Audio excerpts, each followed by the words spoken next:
gentle arm beckoned at girls who hurried by. Jeri jerked the heavy window open and grabbed her binoculars from the windowsill. The gloomy, overcast sky seemed to seep into their room. Girls dressed in blue school uniforms rushed past Hampton House on shoveled sidewalks.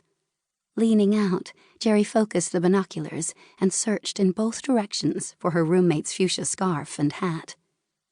No Rosa.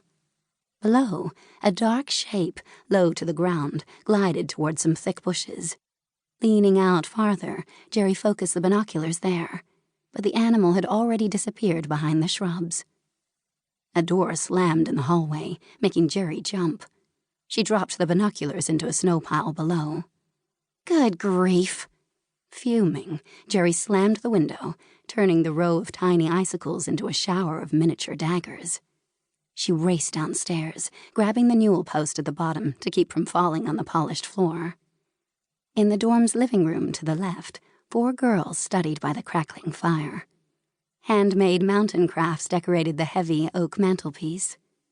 Jeri grabbed her coat from one of the antique hall trees. Outside, she retrieved her binoculars from the snowbank under her bedroom window. Light from the living room shone out, revealing the outlines of 2 snow angels. 4 days ago, after several inches of fresh snow, Jeri had shown Rosa how to make snow angels. She smiled, thinking of Rosa flopping around in the powdery drifts. Jeri crept toward the thick bushes, hoping the cat or dog was still there. She squatted down, and light from a street lamp revealed a couple of very large paw prints. This was some fat cat, Jeri thought, poking the bushes. "Kitty," she said softly. "Here, kitty." The bushes rustled, either from the freezing wind or the animal. Jeri poked a stick into the shrub.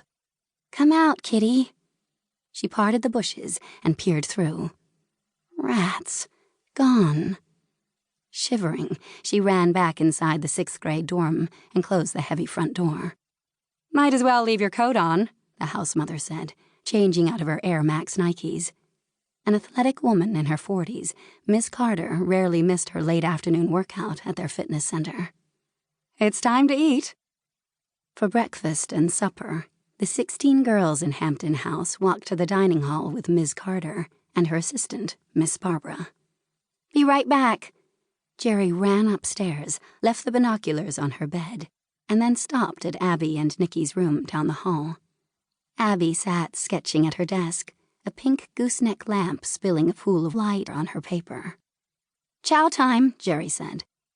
Taped above Abby's desk were her drawings of castles and cathedrals, plus several photos of Abby with her mom back in Bath, England. What a funny name for a town, Jeri thought, and what a long way from Landmark Hills, Virginia. "Coming." Abby took her blazer from the back of her chair and slipped it on. "Where's Rosa?"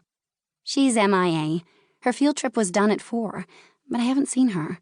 She'd better show, 'cause she promised to have her advice column done on time." For their media project, Jeri and Rosa, along with Abby and her roommate, Nikki, were publishing a small 6th grade newspaper. Jeri covered current events, Abby was artist and photographer, Nikki handled sports, and Rosa did the advice column. Rosa still had to write her section, and then Jeri had to format the paper and run off 20 copies by tomorrow morning at 8 o'clock. There was clomping on the stairs, and Nikki appeared in the doorway, dressed in a black hat and leather vest. She strode to her side of the room, where walls held snapshots of her horse, Showstopper, and a row of blue ribbons from her dressage competitions. No family photos at all, though, as if she'd been hatched from an egg. Abby sniffed the air, her face a picture of sheer agony. "You've been in the barn. I smell horse poo on your boots." "You're imagining things." Nikki leaned over to check and admire her tooled leather cowboy boots. Then she took off her Stetson and shook out her mane of hair. She reached for her MP3 player just as the brass bell clanged. "Girls," the house mother called. "Let's go." They hurried downstairs to line up. Miss Barbara, the 25-year-old assistant, hurried them along. Her yellow and orange print shirt practically glowed in contrast to her